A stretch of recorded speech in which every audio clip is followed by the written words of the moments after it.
नमस्कार दोस्तों, मेरे YouTube channel advocate Jagjit Kumar Bhatt में आप सभी का स्वागत है। दोस्तों हम लोग बात करने जा रहे हैं उत्तराखंड के हल्द्वानी के गफूर बस्ती में रेलवे की जमीन पे जिन लोगों ने कब्जा किया है उसको लेकर के honourable supreme court of India ने बहुत बड़ी राहत दी है। दोस्तों बहुत बड़ी राहत दी है उन लोगों को। दोस्तों चूंकि आप लोग नहीं जानते होंगे तो मैं इस वीडियो के माध्यम से बताना चाहूंगा कि उत्तराखंड के हल्द्वानी में गफूर बस्ती में 40 से 50 साल से लोग रह रहे हैं वहां पे, अपनी चाचा पीढ़ियां वहां पे बिता डाले और वहां की सरकार ने जो है इसको लेकर के ऑनरेबल हाईकोर्ट में मामला डाला हुआ था और हाईकोर्ट ने ये कहा था कि जितना जल्दी हो आप इसे खाली करें, विद इन 7 डेज में खाली करें। उसी को लेकर के मामला ये honourable supreme court of India में चैलेंज हुआ था, जिसमें सुप्रीम कोर्ट ऑफ इंडिया ने बहुत बड़ी राहत दी है, बहुत बड़ी राहत दी है। दोस्तों जानेंगे इसके कि पीछे ये कब से मामला है, आखिर इसकी सच्चाई क्या है, आखिर कौन इसकी राजनीति कर रहा है और कौन अपना वोट बैंक इन लोगों को साध रहा है। हम सारा दोस्तों बात करेंगे इस पे। दोस्तों आप जानते होंगे कि 20/12/2022 को ऑनरेबल उत्तराखंड हाईकोर्ट ने आदेश दिया था डिस्ट्रिक्ट एडमिनिस्ट्रेशन नैनीताल और रेलवे को कि 4365 परिवार जो उत्तराखंड के जो हल्द्वानी के एक बस्ती है गफूर बस्ती, वहां पे रह रहे हैं, उनको नोटिस इशू किया था कि जितना जल्दी हो ये जो लैंड है आप लोग खाली करें। और ऑनरेबल जो सुप्रीम कोर्ट ऑफ इंडिया है उसी की डबल बेंच ने जो है ऑनरेबल जस्टिस ओका और ऑनरेबल जस्टिस संजय किशन कौल जी के बेंच में ये मामला था और उन्होंने कहा स्टेट गवर्नमेंट को, एक लाइन में कहा स्टेट गवर्नमेंट को और रेलवे को कहा कि पहले तो उन्होंने हाईकोर्ट के जो ऑर्डर दी गई थी हाईकोर्ट की तरफ से उस ऑर्डर को स्टे लगा दिया और सुप्रीम कोर्ट ने कहा कि there can not be uprooting of 50,000 people in 7 days. 7 दिनों में मात्र 50,000 लोगों को आप एविक्ट लैंड नहीं करा सकते हैं। कोर्ट ने दोस्तों आगे कहा रेलवे और राज्य सरकार को यह आदेश दिया और कहा कि आप कोई इसका प्रैक्टिकल सॉल्यूशन निकालें, और 50,000 लोगों के पुनर्वास की व्यवस्था करें पुनर्वास की व्यवस्था करें आप ऐसे ही किसी लोगों को 50,000 लोगों को 7 दिन में जो है आप नहीं खाली करा सकते हैं। दोस्तों कोर्ट ने कहा कि इस पुनर्वास इन लोगों को पुनर्वास के लिए आप कोई योजना बनाएं, कोई रिहैबिलिटेशन स्कीम लेकर के आए, तब जाकर के ये जो है ये एक चूंकि एक मानवीय तथ्य है कि उनकी चाचा पीढ़ियां वहां रह रही है और उनको अचानक आप ये नहीं कह सकते हैं कि आप वहां से हट जाइए और उसका विदाउट किसी रिहैबिलिटेशन स्कीम को। कोर्ट ने आगे यह भी कहा कि ऑनरेबल चूंकि और उसमें डबल बेंच का मामला था तो डबल बेंच में ऑनरेबल जस्टिस ओका ने यहां तक कहा कि प्रभावित पक्षों को ऑनरेबल हाईकोर्ट ने सही से नहीं सुना है। और कोर्ट ने अपना ऑर्डर जारी किया और कोर्ट ने बहुत सारी जो बातें कही दोस्तों, लेकिन जानेंगे हम लोग सबसे पहले दोस्तों कि इस एनोमली के पीछे क्या है, सारा कुछ क्या है वो भी हम बात कर लेते हैं। तो दोस्तों हम इस जो ऑनरेबल उत्तराखंड हाईकोर्ट में जब ये मामला आया तो ये पूरा का पूरा मामला जो दोस्तों सबसे पहले 2013 में ये मामला आया। दोस्तों आपको जान करके ताज्जुब होगा, कोर्ट जिस जो मामला था उस मामले का नाम था Ravishankar Joshi versus union of India,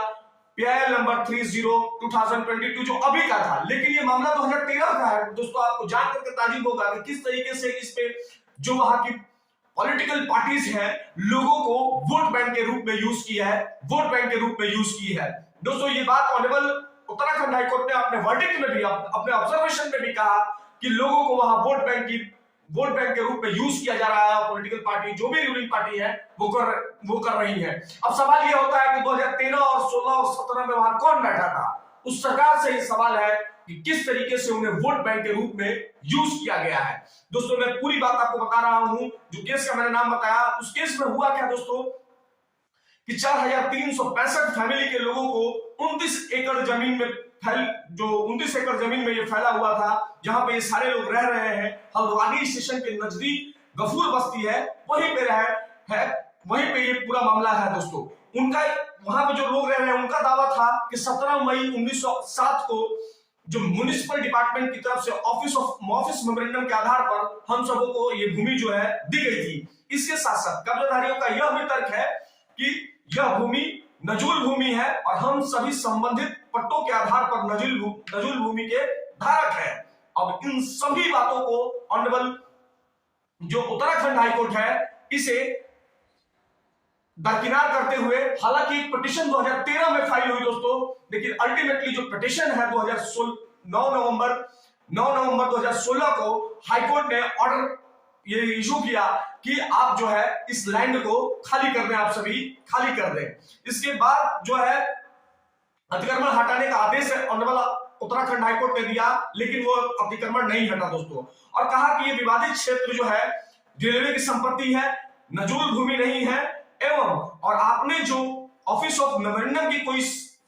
जो है वो सरकारी आदेश नहीं है, ये केवल प्रबंधन के लिए आप लोगों को दिया गया था। ऐसा उस समय उत्तराखंड हाईकोर्ट ने 2016 में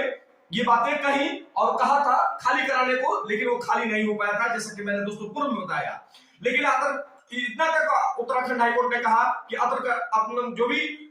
अतिक्रमणकारी है उनका कोई अधिकार नहीं है इस लैंड पे, ये भूमि जो है वो रेलवे की है। लेकिन 2016 के ऑर्डर का कंप्लायंस जो है दोस्तों आज तक नहीं हो सका, और उसी में 22 दिसंबर 2022 को फिर से पिटीशन फाइल हुई। मैं आगे पूरी कहानी सुना रहा हूं दोस्तों आपको। ये कंप्लायंस नहीं हो सका 2016 के उस ऑर्डर को, उसके बाद से स्टेट गवर्नमेंट और रिव्यू पिटीशन में आई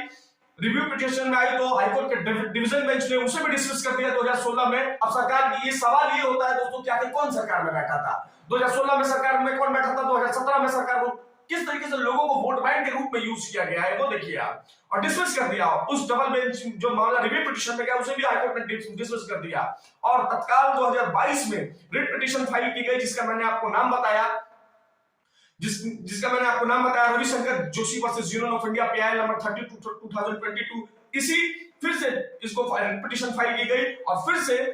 उसी को लेकर के और ऑनरेबल उत्तराखंड हाईकोर्ट ने आदेश दिया डिस्ट्रिक्ट एडमिनिस्ट्रेशन नैनीताल को और इसके साथ साथ रेलवे को कि जितना जल्दी हो आप लोग ये भूमि जो है जो भी अतिक्रमणकारी हैं उनको खाली करा करके हटाना। उसी में नोटिस इशू किया गया था जिसमें ये पूरे देश में हो हंगामा मचा था, और ये हो हंगामा इसलिए हो रहा था कि उन लोगों को उनकी 4-4 पीढ़ियां वहां रह रही है, तो आखिर उनको ऐसे कैसे हटा दिया जाएगा। दोस्तों अगर आप ध्यान से honourable supreme court of India के ऑनरेबल जस्टिस किशन कौल जी की बातों को सुने तो उन्होंने कहा कि भरसक जो है आपका जमीन जो है लैंड जो है रेलवे की है, लेकिन आप किसी भी तरीके से इस तरीके से लोगों को नहीं हटा सकते। जिनके 50,000 लोग हैं उनको नहीं हटा सकते हैं, उनका सबसे पहले रिहैबिलिटेशन होना चाहिए। दोस्तों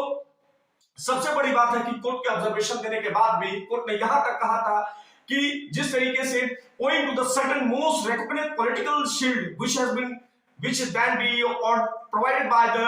ruling party for its political gain to unauthorized occupant just to secure its vote bank, केवल और केवल लोगों को वोट बैंक के रूप में यूज करने के लिए इन नेताओं ने लोगों को बलि का बकरा बना दिया। आज वो लोग जो है, हालांकि सुप्रीम कोर्ट ने तो बहुत बड़ी डेवलपमेंट की है, उसको रोक लगा दी है, लेकिन ये जो रोक लगाई है दोस्तों, ये रोक आपको 7 फरवरी 2023 तक की रोक लगाई है, और उसमें ऑनरेबल सुप्रीम कोर्ट ने साफ कह दिया है राज्य सरकार और रेलवे को कि कोई जो है आप प्रैक्टिकल सॉल्यूशन निकाले, इन लोगों के रिहैबिलिटेशन की जो व्यवस्थाएं हैं आप करें, देन आप इनको खाली करा सकते हैं। लेकिन ये सभी मामला पे अभी तक रोक लगा दी गई है 17 फरवरी 2023 तक। दोस्तों 2023 तक देखिए दोस्तों किस तरीके से जो 2016 और 17 में जो पॉलिटिकल पार्टी बैठी रही, लोगों को वोट बैंक के रूप में यूज करती रही ताकि मेरा ये वोट बैंक ना खिसके, लैंड जाए तो जाए,